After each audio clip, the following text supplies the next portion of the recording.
Like. Shopee pa more. Shopee kalata.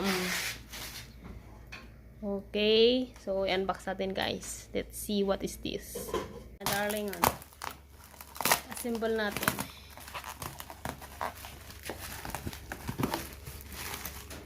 Ah, rock. Yeah. It's a rock. Hulaan mo, ano yan? It's a rock. Anong rock? Rock. Okay, rock. Kapit, natarwan na dahil tan. It's a shelf. Shelves. Oh. Alam, kapit, natarwan na dahil tan. Nga nakapasok yun, karton. It's Pinarwar, dan samat. 1, 2, and 3, and 4. Okay? Mano? 4 4. pieces. Nakita mo kat matibay, mahal oh. Ayan. Nabang-bang. Hindi siya basta-basta, ano. Matibay. Akala ko ano lang, yung ordinary lang ako Nga kas di ko man Tan unay nga nasikil. Yeah. Worth it. Ang presyo, ang ganda. Matibay. Ay wow, nagmay ka. Kartibo mo naman. Kapikas na. Pigi sa mga amin pinirdi mo ta kartonan apo.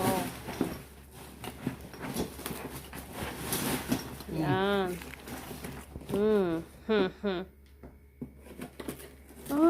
Okay. Talaga nga bakal gaya, nasikil. Ano nga, basta-basta ko Shelf. Ang daming metal nga, rati medyo nalunong. Diba? Dito ko, nasikil ni. Mayat, sika.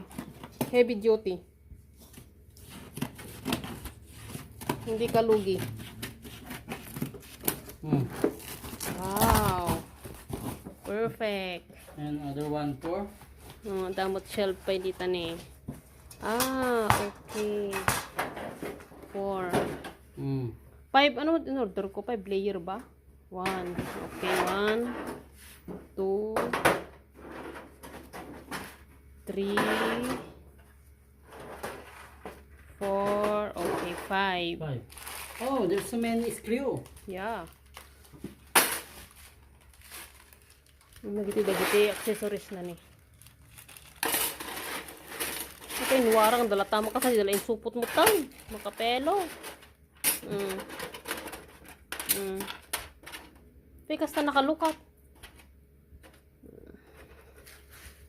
Mano namot lang complete. Let's see. Kamuti di gimal. Jadi gini. Kasalot asimbolo yung tatara to. Awan instruction na dita.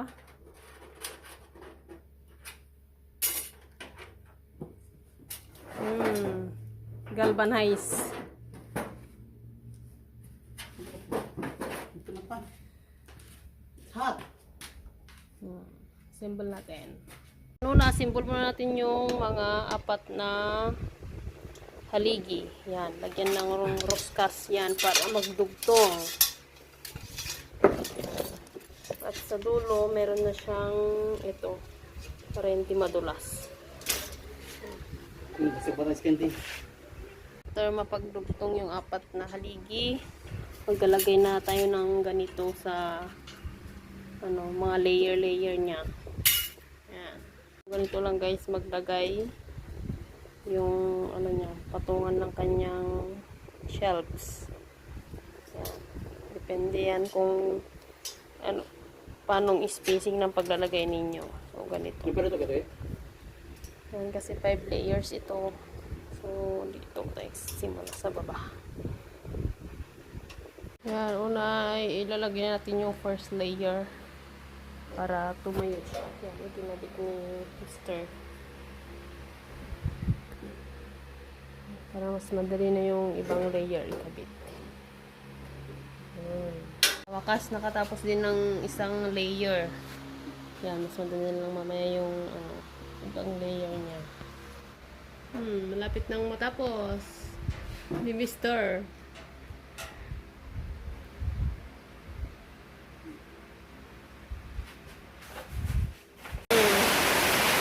Almost done.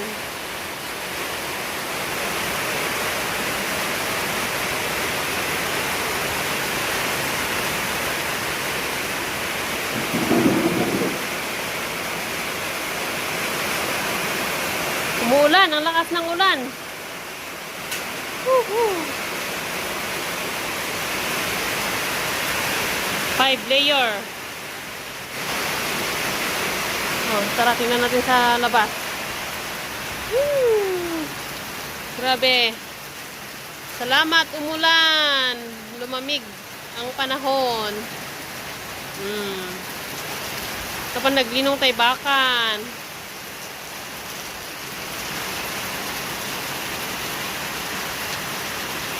Ito na siya. Ang ganda. Ayan, paglagyan ng kanik-kanik dyan. So, ang size nga pala nito guys is 150 cm ang height. 70 cm pala yung ito niya. Ano bang tawag dyan? Length niya. 70 cm. Ang width niya is 30 cm. So, 5 layers yan guys. So, nabili ko pala to ng 777. Yan, naka-discount na yun guys. Sa Shopee lang yan.